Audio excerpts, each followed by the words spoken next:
You're watching WECT News at 6. Living through hurricanes along the coast, you take away images from each storm, like the steeple from the First Baptist Church sitting on Market Street after Hurricane Fran, or downtown Fair Bluff looking more like a river after Hurricane Matthew. During Hurricane Florence, this picture went out all around the world. Wilmington firefighters praying at the scene of a rescue on Mercer Avenue. They had already saved Adam Johnson's life, but they could not save his wife and his 7-month-old son. More than a year later, I sat down with several of these firefighters who responded to that scene, and I learned more about the physical and emotional struggles they had that day and have had every day since. Friday, September 14th, 2018. Hurricane Florence is making landfall with winds gusting at 105 miles an hour. It's just after 7 a.m.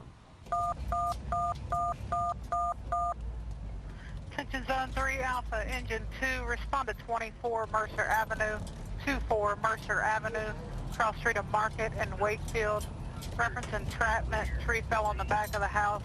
People are trapped in the room, including a newborn and 2 adults.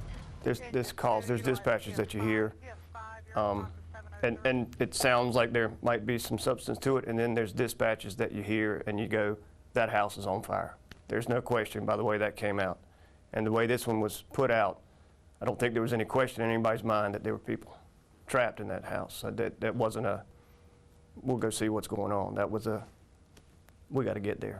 You know, the routes to get there were, everything was cut off. There were trees down everywhere, and you know, we did our best to get there. The winds were high, heavy rain still, and it just felt like it took forever.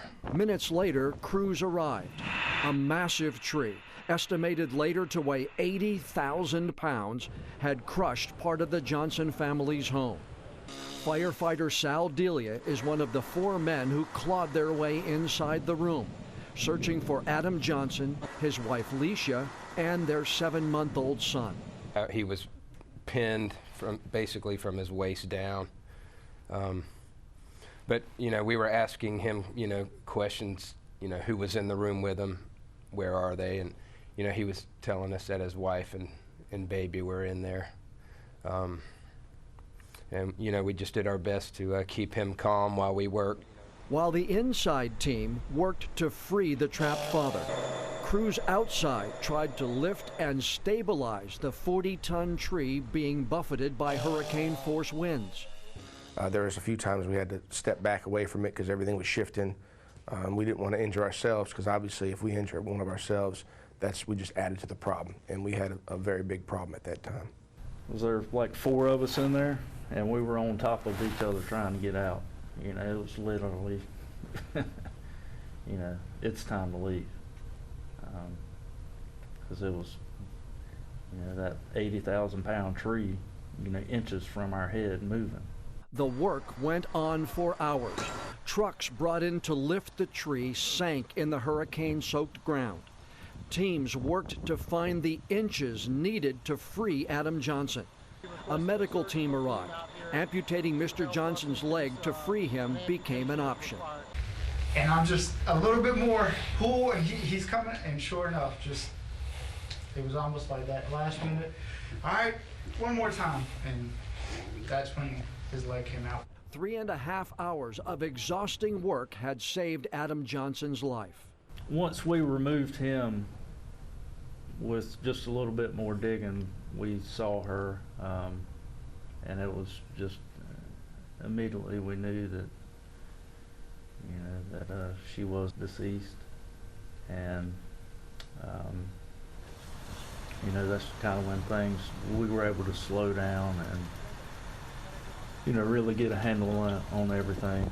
Cameras caught the emotions on the firefighters' faces. Then the image seen across the country, the prayer for the 2 lives they could not save.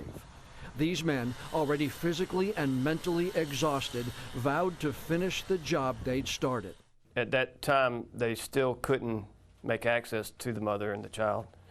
And it was abundantly clear to me, kind of running that scene, that these guys were not going to leave until they got them out either. That was not even an option. So it was a kind of a regroup, and a prayer was said, and then it's time to get back to work and get them out.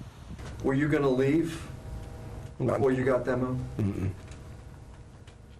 Nope.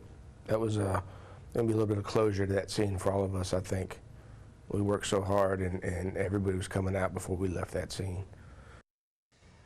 They did finish that job, ultimately bringing Alicia Johnson and little Adam out together. That group of firefighters have gone on hundreds, maybe thousands of calls since that day. They've seen a lot of bad things. Coming up tonight on WECT News at 11, we'll hear why they still carry the memories of that Mercer Avenue rescue with them more than a year after it happened.